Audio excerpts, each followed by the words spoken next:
नमस्कार, विशेष मध्ये आपल्या सगळ्यांचं स्वागत। मी प्रसाद काथे। राज्य सरकारी कर्मचाऱ्यांच्या पगाराबाबत एक महत्त्वाचा बदल झालाय। आता राज्य सरकारचे कर्मचारी त्यांचा पगार मुंबई बँकेतूनही काढू शकतात। थोडक्यात मुंबई बँकेमध्ये त्यांना खातं उघडता येऊ शकतं आणि ते पगारी खातं असू शकतं। राज्य सरकारने भाजपा नेता प्रमुखपदी असलेल्या मुंबई बँकेला का निवडलं असेल आणि मुंबई बँकेचा यामुळे काय फायदा होणार आहे याची चर्चा। मुंबई बँक ही राज्यातली एक महत्त्वाची बँक आहे। राज्य सरकारने कर्मचाऱ्यांच्या पगारी खात्याच्यासाठी मुंबई जिल्हा मध्यवर्ती बँक निवडलेली आहे। ही मुंबई बँक आहे कुणाची ते पहा। मुंबई बँकेची स्थापना 12 फेब्रुवारी 1975 ला झाली आहे। अकृषक सहकारी संस्थांच्या आर्थिक गरजा भागवण्यासाठी मुंबई बँकेची उभारणी करण्यात आली। मुंबईतल्या सहकारी गृहनिर्माण संस्था या मुंबई बँकेच्या महत्त्वाच्या खातेदार आहेत। गृहनिर्माण संस्थेच्या स्वयं पुनर्विकासाला मुंबई बँकेचं विशेष प्रोत्साहन मुंबईत पाहायला मिळतं। भारतीय जनता पार्टीचे आमदार प्रवीण दरेकर हे मुंबई बँकेच्या प्रमुख पदावर आहेत।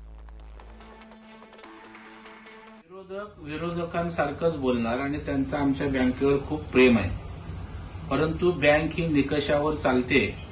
नाबार्ड, आरबीआय आणि सरकारचं नेहमी मूल्यमापन होत असतं आणि आमची बँक अ वर्गात असल्या कारणानं निकष पूर्ण करत असल्या कारणानंच त्या ठिकाणी शासनानं अशा प्रकारचा व्यवहार करायला परवानगी दिली।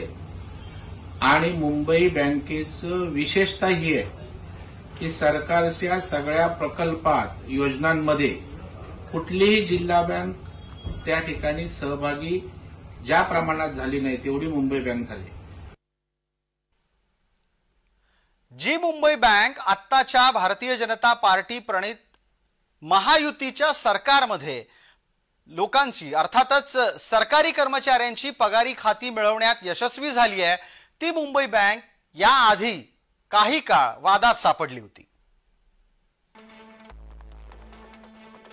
प्रवीण दरेकर हे दीर्घकाळ बँकेचे पदाधिकारी होते, मात्र मजूर प्रवर्गातून एकदा प्रवीण दरेकरांची झालेली निवड ही अवैध ठरली आणि परिणामस्वरूप बँकेमध्ये निवडणुका झाल्या। दरेकरांचा अध्यक्षपदाच्या निवडणुकीमध्ये पराभव झाला आणि मिलिंद कांबळे हे अध्यक्ष झाले। बँकेचे 172 कोटी रुपयांचे बॉन्ड सुमारे 166 कोटींना विकल्याचा आरोप यावेळेला करण्यात आला आणि त्यामुळे बँकेचं नुकसान झालं असं म्हटलं गेलं। मात्र आर्थिक गुन्हे शाखेनं दरेकरांच्या विरोधात पुरावे मिळवता आले नाहीत। परिणामी आर्थिक गुन्हे शाखेनं दरेकरांना क्लीन चिट दिली। सरकारच्या विश्वासाला कुठेही मुंबई जिल्हा बँक तडा जाऊ देणार नाही।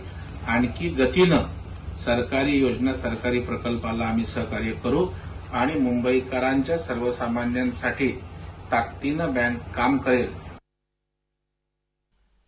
अर्थात राज्य सरकार एखादी बँक त्यांच्या कर्मचाऱ्यांच्या पगारी खात्यांसाठी निवडते, सरकारचा पैसा ठेवण्यासाठी मुदत ठेवी बनवण्यासाठी निवडते, तेव्हा राज्य सरकारच्या या निर्णयाचे परिणाम काय होतात ते लक्षात घ्या।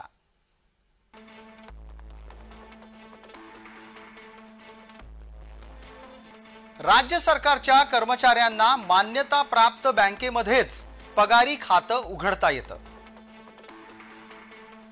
आता मुंबई बँकेतही सरकारी कर्मचाऱ्यांना पगारी खातं काढता येणार आहे। जिथे मुंबई बँकेची शाखा आहे तिथे शासकीय निर्णयाचा लाभ कर्मचाऱ्यांना मिळेल। प्रामुख्याने मुंबई महानगर परिक्षेत्रामध्ये याचा लाभ कर्मचाऱ्यांना मिळू शकतो। पगारी खात्यांमुळे दरमहा मुंबई बँकेला घसघशीत रोकड मिळणार आहे आणि बँकिंग क्षेत्रात सहकारी क्षेत्राला यामुळे पाठबळ मिळण्याची अपेक्षा व्यक्त केली जाते। अनेक राष्ट्रीयकृत बँकांच्या स्पर्धेमध्ये मुंबई बँकेनं बाजी मारली आहे। कोई भी निर्णय होता है और जो बैंक चाहे प्राइवेट हो, चाहे सहकारी हो, चाहे नेशनलाइज बैंक हो, सवाल आता परफॉर्मेंस का आता है। इसमें क्या होता है, कोई भी जो पेमेंट मिलता है वो तो यहाँ से आता है उधर नीचे जाता है, उसमें क्या कोई गड़बड़ वाला विषय है। विपक्ष हमेशा सरकार के पास बोलने के लिए कुछ होता नहीं करके ऐसी बातें करते हैं, उनको छोड़ दीजिए। आप अच्छे निर्णय पे जाइए, हम अच्छे निर्णय कर रहे हैं। लाडक्या बहिणींची अकाउंट असतील, आम्ही 70,000 लाडक्या बहिणींची झिरो बॅलन्स अकाउंट उघडली, 1 रुपया घेतला नाही। 6 ते 7,000 गिरणी कामगारांना घरं दिला, पण पैसे कुठली बँक देत नव्हती, खाजगी बँक ना नॅशनलाइज बँक, आम्ही पैसे दिले। माथाडी कामगारांना भूखंड दिला, पण पैसे त्यांना कोण देत नव्हतं, मुंबई जिल्हा बँकेने पैसे दिले।